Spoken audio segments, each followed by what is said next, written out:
मूर्ख बहू। एक था बनिया। एक बार वह व्यापार के लिए प्रदेश जाने लगा।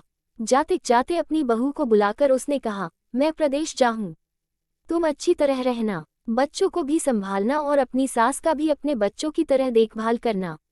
याद रखना, माँ से कोई काम मत करवाना।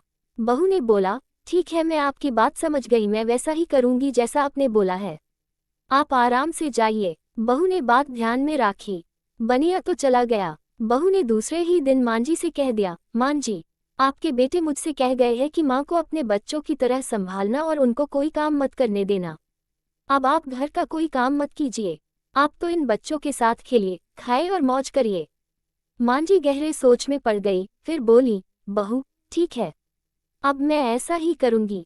कुछ दिनों के बाद बहू ने अपनी बेटी के कान छिदवाया।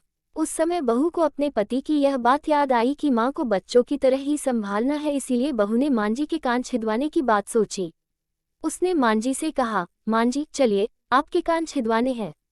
सुनकर मांझी घबरा उठी। उन्होंने बहू से कहा, बहू, मुझे अपने कान नहीं छिदवाने हैं, क्या अब अपने इस बुढ़ापे में मैं कान छिड़वाऊं? बहू बोली, जी नहीं मांझी, आपको तो ये करना ही होगा। मैं नहीं चाहती कि आपका बेटा मुझे कुछ कहे, इसलिए आपको मैं अच्छी से देखभाल करूंगी। मेरी दोनों आंखें बराबर है, जैसी लड़की है वैसी ही आप भी है। मांझी मन ही मन समझ गई और सुनार के पास बैठकर उन्होंने अपने कान छिदवा लिए। सुनार ने कान छेड़े और कान में धागा भी डाला। बहू जिस तरह रोज रोज लड़की के कान में तेल लगाती थी, उसी तरह मांझी के कान में भी लगाती रही। थोड़े दिनों बाद बहू ने अपने बेटी के लिए बाली बनवाई तो उसे अपने पति की बात आई। फिर उसने मांझी के लिए भी बाली बनवाए और कहा, आइए, आपको यह बाली पहना दूं। मांझी ने कहा, बहू, मुझको बाली क्यों पहनाती हो? मैं बूढ़ी हूँ, मुझे इसकी जरूरत नहीं है। बाली तुम अपनी बेटी को पहनाओ, मुझको नहीं पहननी है। लेकिन बहू नहीं मानी, जबरदस्ती करके मांझी को बाली पहना ही दी।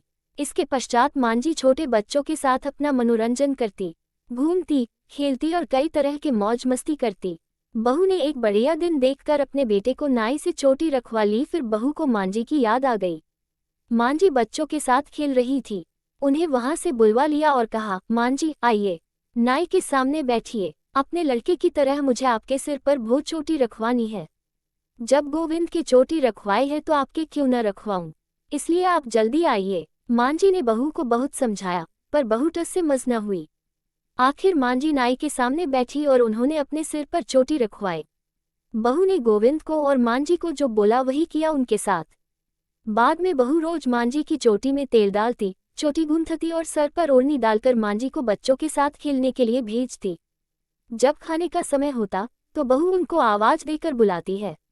ऐसे ही रोज का हाल था। जब बेटा घर वापस आया तो सबसे पहले उसने बहू से माँ के बारे में पूछा कि माँ कैसी है और कहाँ है, मुझे उनसे आशीर्वाद लेना है। बहू ने बताया, मांझी तो बच्चों के साथ खेल रही है, यही कहीं होगी, आ जाएंगी। बेटे ने पूछा, क्या कहते हो? माँ गली में खेलने गई है। गली में तो बच्चे खेलते हैं, क्या बुद्धि माँ कहीं खेलने जाती है? बहू ने कहा, मैं तो माँ को खेलने भेजती हूँ, आपने कहा नहीं था कि माँ को बच्चों की तरह रखना। मैंने तो लड़की की तरह ही माँ के भी कान बिंधवाए हैं और कानों में बालियां पहनाई है। जब लड़के की चोटी रखवाए तो मैंने माँ की भी चोटी रखवा ली थी। जब मैं सबको खेलने भेजती हूँ तो माँ को क्यों न भेजूं? मुझको सबके साथ साथ एक सा व्यवहार करना चाहिए। पति समझ गया कि उसकी मूर्ख स्त्री की अकल का दिवाला निकल गया है। बाद में पति के कहने पर बहू ने माँ को पुकारा। मांझी गली में से खेलती खेलती आई और अपने बेटे को देखकर उसकी आंखों में आंसू छलछला आए। माँ की हालत देखकर बेटा भी दुखी हो उठा। बहू की मूर्खता के लिए बेटे ने माँ से माफी मांगी और बहू को बड़ी उल्टी सीधी सुनाई। तो कैसी लगी यह फनी स्टोरी इन हिंदी जो सास बहू की कहानी पर आधारित है? आशा करते हैं आपको ये पसंद आई होगी।